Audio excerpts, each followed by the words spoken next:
Guys welcome to KPO channel. ನಾನು ಆಶಿಕ್. ನಾನಿವತ್ತು ಮಾತಾಡೋಕೊಟ್ಟಿರೋಂಥದ್ದು ಅಪ್ಕಮಿಂಗ್ ಕನ್ನಡ ಮೂವೀಸ್ನ ಅಪ್ಡೇಟ್ಸ್ ಬಗ್ಗೆ. ಸೊ ಗೈಸ್ ಅದನ್ನ ಏನು ಮಾಡಿದೆ, ಲೆಟ್ಸ್ ಸ್ಟಾರ್ಟ್ ದ ವಿಡಿಯೋ. ಮೊದಲನೇದಾಗಿ ನಾವು ಮ್ಯಾಕ್ಸ್ ಮೂವಿ ಬಗ್ಗೆ ಮಾತಾಡ್ಕೊಬಿಡೋಣ. ಕಿಚ್ಚ ಸುದೀಪ್ ಅವರ ಪಾತ್ರ ಏನಿದೆ ಅದು ಅರ್ಜುನ್ ಮಹಾಕ್ಷಯ್ ಅಂತ ಒಂದು ಕ್ಯಾರೆಕ್ಟರ್ ನೇಮ್ನ ಫಿಕ್ಸ್ ಮಾಡಿದ್ದಾರೆ. ಇವರೊಂದು ಇನ್ಸ್ಪೆಕ್ಟರ್ ಆಗಿರುವಂಥದ್ದು. ಅದರದ್ದೊಂದು ಸಮ್ಮರಿ ಕೂಡ ಬಂದಿದೆ. ತುಂಬ ಜನ ಈ ಸಮ್ಮರಿನ ನೋಡಿ ಕ್ರ್ಯಾಕ್ ಮೂವಿ ಕಂಪೇರ್ ಮಾಡ್ತಿದ್ದಾರೆ. ಇದೇನು ಅನ್ಅಫಿಷಿಯಲ್ ರೀಮೇಕಾ ಅಂತ ನಾನು ಹೇಳ್ಬಿಡ್ತೀನಿ ಆನೆಸ್ಟಾಗಿ. ಆ ಥರ ಮಾಡುವಂಥ ಸಾಧ್ಯತೆ ಇಲ್ಲ. ಯಾಕೆಂದರೆ ಇದೊಂದು ಪ್ಯೂರ್ ಕಾನ್ಸೆಪ್ಟ್ ಅವ್ರ ಕಡೆಯಿಂದ ಬರ್ತಿರುವಂಥದ್ದು. ಲೈಕ್ ನೋಡಿ, ಇಲ್ಲಿ ಕೆಲವರಿಗೆ ಬೇಜಾರು ಏನು ಅಂದರೆ ಎಲ್ಲ ಕಂಪ್ಲೀಟ್ ತೆಲುಗು ಇಂಡಸ್ಟ್ರಿಯವರೇ ಇದ್ರ ಮೇಲೆ ಜಾಸ್ತಿ ವರ್ಕ್ ಮಾಡ್ತಿದ್ದಾರೆ. 50% ಆಫ್ ದ ಪೀಪಲ್ ತೆಲುಗು ಅವರೇ ಇರುವಂಥದ್ದು. ಇಲ್ಲಿ ಹೀರೋ ಮಾತ್ರ ಚೇಂಜಸ್ ಅಂತ ಅನ್ನೋ ರೀತಿಲಿ ಇರೋದ್ರಿಂದ ತೆಲುಗು ಹೀರೋ ರವಿತೇಜ ಅವರ ಮೂವಿ ಕ್ರ್ಯಾಕ್ ಮೂವಿನ ಇದು ರೀಮೇಕ್ ಮಾಡ್ತೀವಿ. ಅನ್ಅಫಿಷಿಯಲ್ ರೀಮೇಕಾ ಇಲ್ಲ ಅಫಿಷಿಯಲ್ ರೀಮೇಕಾ ಅಂತೆಲ್ಲ ತುಂಬ ಜನ ಡೌಟಲ್ಲಿ ಕೇಳ್ತಾ ಇದ್ದಾರೆ. ಆದರೆ ನಾನು ಹೇಳ್ಬಿಡ್ತೀನಿ ಆನೆಸ್ಟಾಗಿ, ಇದು ಯಾವುದೇ ಒಂದು ರೀಮೇಕ್ ಆಗಿರುವಂಥದ್ದಲ್ಲ. ಯಾಕೆಂದರೆ ಸುದೀಪ್ ಅವರು ಈಗ ಆ ಒಂದು ಕಾನ್ಸೆಪ್ಟ್ ಮೇಲೆ ಇಷ್ಟಪಟ್ಟು ತೊಗೊಂಡಿದ್ದಾರೆ ಅಂದರೆ ಅದರ ಅರ್ಥ ಏನಾದರೂ ಡಿಫ್ರೆಂಟಾಗಿ ಇದ್ದೇ ಇರುತ್ತೆ ಅಂತ. ಸೊ ಹೋಪ್ ದ ಬೆಸ್ಟ್ ಅಂತಲೇ ಹೇಳ್ಬೋದು. ನಮ್ಗೆ ಯಾವುದೇ ಒಂದು ರೀಮೇಕ್ನ ಅಗತ್ಯ ಇಲ್ಲ. ಈಗ ಉಗ್ರಂ ಆದಮೇಲೆ ಸಲಾರ್ ಬಂದಿದ್ದ ರೀತಿ ನಮ್ಗೆ ಯಾವುದೇ ಒಂದು ರೀಮೇಕ್ನ ಅಗತ್ಯ ಇಲ್ಲ. ಅಫ್ಕೋರ್ಸ್ ಇದೊಂದು ಫ್ರೆಶ್ ಕಾನ್ಸೆಪ್ಟ್ ಅಂತ ಅಂದ್ಕೊತೀನಿ.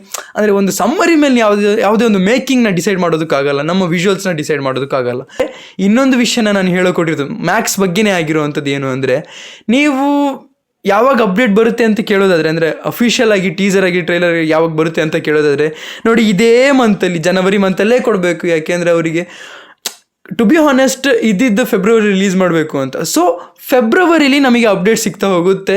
ಸೊ ದಟ್ ಏಪ್ರಿಲಲ್ಲಿ ರಿಲೀಸಿಗೆ ಎಲ್ಲ ತಯಾರಿ ಮಾಡ್ಕೊತಾರೆ. ಫೆಬ್ರವರಿ ಮಾರ್ಚ್ ಏಪ್ರಿಲ್ ಅಂದರೆ ಮಾರ್ಚಲ್ಲಿ ಯುವದು ಕೂಡ ಸ್ಟಾರ್ಟ್ ಆಗುತ್ತೆ. ಅದರ ಅರ್ಥ ನಿಮಗೆ ಫೆಬ್ರವರಿಲೇ ಪ್ರಮೋಷನ್ ಸ್ಟಾರ್ಟ್ ಆಗುತ್ತೆ. ಟೀಸರ್ ಬರೋವಂಥದ್ದು ಫೆಬ್ರವರಿಲಿ. ಅದಾದಮೇಲೆ ಮಾರ್ಚಲ್ಲಿ ಪ್ರಮೋಷನ್ ನಡೆಯುತ್ತೆ. ಏಪ್ರಿಲಲ್ಲಿ ಗ್ರ್ಯಾಂಡ್ ರಿಲೀಸ್. ಇದಿಷ್ಟು ಮ್ಯಾಕ್ಸ್ ಮೂವಿ ಬಗ್ಗೆ ಅಪ್ಡೇಟ್ಸ್ ಆಗಿರೋವಂಥದ್ದು. ನಿಮಗೆ ಅನಿಸುತ್ತೆ ಕಮೆಂಟ್ ಸೆಕ್ಷನ್ ತಿಳಿಸಿ. ಹಾಗೆಯೇ ಈಗ ಎರಡನೇ ಅಪ್ಡೇಟ್ ಬಂದು Kantara chapter 1 shooting final draft ಎಲ್ಲ ಫಿನಿಶ್ ಆಗೋಗಿದೆ. ಇದು ನಾನು ಲಾಸ್ಟ್ ವಿಡಿಯೋದಲ್ಲಿ ಹೇಳಿದ್ದೆ ಫೈನಲ್ ಡ್ರಾಫ್ಟ್ ಫಿನಿಶ್ ಆಗಿದೆ ಅಂತ. ಅದ್ರ ವಿಷಯ ಅದಲ್ಲ. ಈ ಮಂತ್ ಅಂದರೆ ಲಾಸ್ಟ್ ಡಿಸೆಂಬರ್ ಮಂತಲ್ಲೇ ಶೂಟಿಂಗ್ ಸ್ಟಾರ್ಟ್ ಆಗಬೇಕಿತ್ತು. ಆದರೆ ಪ್ಯೂರ್ ಫ್ರೆಶ್ ಕಾನ್ಸೆಪ್ಟಲ್ಲಿ ಫ್ರೆಶ್ ಆಗಿ ಇಡೀ ಟೀಮೆಲ್ಲ ರೆಡಿಯಾಗಿ, ಇಡೀ ಹೊಂಬಾಳೆ ಟೀಮೆಲ್ಲ ರೆಡಿಯಾಗಿ ಕಾಂತಾರ ಚಾಪ್ಟರ್ 1ನ ಈ ಮಂತ್ ಎಂಡಲ್ಲಿ ಶೂಟಿಂಗ್ನ ಸ್ಟಾರ್ಟ್ ಮಾಡೋಕೆ ಹೊರಟಿದ್ದಾರೆ. ಏನು ಅನಿಸುತ್ತೆ ಕಮೆಂಟ್ ಸೆಕ್ಷನ್ ತಿಳಿಸಿ. ಅಂದರೆ ನೀವು ಈ ಮೂವಿಗೆ ಎಷ್ಟು ಎಕ್ಸೈಟ್ಮೆಂಟಲ್ಲಿ ಇದ್ದೀರಾ? ಯಾಕೆಂದರೆ ಡಬಲ್ ದ ಬಜೆಟು ಅಲ್ಲ, 100 crores ಬಜೆಟ್ ಆಗಿರುವಂಥದ್ದು. ಲೈಕ್ ನೋಡಿ 3000 crores ಖರ್ಚು ಮಾಡ್ತಾರೆ ಅಂತ ಹೇಳಿದರು. ಅಂದರೆ 2 ವರ್ಷ ಸೇರಿ 3000 crores ಮೂವಿಗೆ ಇನ್ವೆಸ್ಟ್ ಮಾಡ್ತಾರೆ ಅಂತ ಹೇಳಿದರು.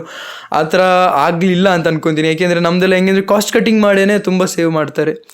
ಎಷ್ಟೋ ಜನಕ್ಕೆ ಈಗಲೂ ಪೇಮೆಂಟ್ ಬಂದಿಲ್ಲ. ಅದೆಲ್ಲ ಬಿಡಿ, ಯಾಕೆ ನೆಗೆಟಿವ್ ಬಗ್ಗೆ ಮಾತಾಡೋ ಜಾಸ್ತಿ. ಆದರೆ ನಾನು ಹೇಳೋಕೊಟ್ಟಿದ್ರು ಏನಂದರೆ, ಇಲ್ಲಿ ಕಮ್ಮಿ ಬಜೆಟಲ್ಲೇ ಮೂವಿ ಒಳ್ಳೆ ತೆಗಿತಾರೆ. ಆಗ 100 crores ಅಂದರೆ ಕಾಸ್ಟ್ ಕಟ್ಟಿಂಗ್ ಆಗೇನೆ 100 crores ಅಂತಂದರೆ ಅರ್ಥ ಮಾಡ್ಕೊಳ್ಳಿ ಎಂಥ ಒಂದು ದೊಡ್ಡ ಮ್ಯಾಸಿವ್ ಮೂವಿ ಆಗಿರುತ್ತೆ ಅಂತ. ನೀವು ಬಾಲಿವುಡ್ಡಲ್ಲಿ ಅಥವಾ ಹಾಲಿವುಡ್ಡಲ್ಲಿ 500 crores ಖರ್ಚು ಮಾಡೋದು ಒಂದೇ. ಇಲ್ಲಿ ಕರ್ನಾಟಕದಲ್ಲಿ ಕಾಸ್ಟ್ ಕಟ್ಟಿಂಗ್ ಮಾಡಿ 100 crores ಖರ್ಚು ಮಾಡೋದು ಅಂದರೆ it's a massive, big massive. 1000 crores ಖರ್ಚು ಮಾಡ್ದಂಗೆ ನನಗೆ ಅನ್ನಿಸ್ತಿರೋಂಥದ್ದು ಅಷ್ಟು. ನಿಮಗೆ ಅನ್ನಿಸ್ತು ಕಮೆಂಟ್ ಸೆಕ್ಷನ್ ತಿಳಿಸಿ. ಹಾಗೆ ಎಲ್ಲರೂ UI ಟೀಸರ್ ನೋಡಿರ್ತೀರ. ಎಲ್ಲರಿಗೂ ಒಂದು ವಿಷಯ ಅರ್ಥ ಆಗಿರೋದೇನು ಅಂದರೆ, ಎಲ್ಲ ಡಿಫ್ರೆಂಟ್ ಟೈಮ್ ಲೈನ್ ಆಯಿತಾ. Like before Christ, after Christ, Adam ಈವ್ನ ಟೈಮಿಂದ ಹಿಡಿದು ಕಲ್ಕಿ ಬರೋ ಒಂದು ಟೈಮ್ನವರೆಗೂ, ಅಂದರೆ ಕಲ್ಕಿ ಬರೋವರೆಗೂ ಆ ಒಂದು ಟೈಮ್ ಲೈನ್ನ ತೋರಿಸಿದ್ದಾರೆ. ಅದರಲ್ಲಿ ಒಳ್ಳೆಯದು ಕೆಟ್ಟದ್ದು ಎಲ್ಲದನ್ನು ಪ್ರತಿಯೊಂದನ್ನು ಒಂದು ಫ್ರೇಮ್ ಮಾಡಿಟ್ಟಿದ್ದಾರೆ. ಈ ಒಂದು ಪೋಸ್ಟರ್ ರೆಡಿ ಮಾಡಿದಾರಲ್ಲ, ನೀವು ಇದ್ರನ್ನು ನೋಡಿದ್ರೆ ನಿಮಗೆ ಅರ್ಥ ಆಗುತ್ತೆ. ಎಂಥ ಬೆಸ್ಟ್ ಕಾನ್ಸೆಪ್ಟ್ ಅಲ್ಲ. ನಾನು ಹೇಳೋಕೊಟ್ಟಿರೋದು ಏನು ಅಂದರೆ, ನೀವು ವಿಜುವಲ್ಸ್ನ ಅಬ್ಸರ್ವ್ ಮಾಡಬೇಡಿ, ಜಸ್ಟ್ ಕಂಟೆಂಟ್ನ ಅಬ್ಸರ್ವ್ ಮಾಡಿ ಸಾಕು ಅಂತ ನಾನು ಹೇಳೋಕೊಟ್ಟಿರೋ ಅಂಥದ್ದು. ನಿಮಗೇನು ಅನಿಸ್ತು UI ಟೀಸರ್ ನೋಡಿದಾಗ? ಓಕೆ, ಇಟ್ಸ್ ಬೇಸಿಕಲಿ ಒಂದು ಫ್ರೆಶ್ ಕಾನ್ಸೆಪ್ಟ್ ಆಗಿರುವಂಥದ್ದು ಅನ್ನಿಸ್ತಾ, ಇಲ್ಲ ಈ ಥರದೊಂದು ಮೂವಿ ಜನಕ್ಕೆ ತೋರಿಸ್ಬೇಕು ಅಂತ ಅನ್ನಿಸ್ತಾ ಇದೆಯಾ?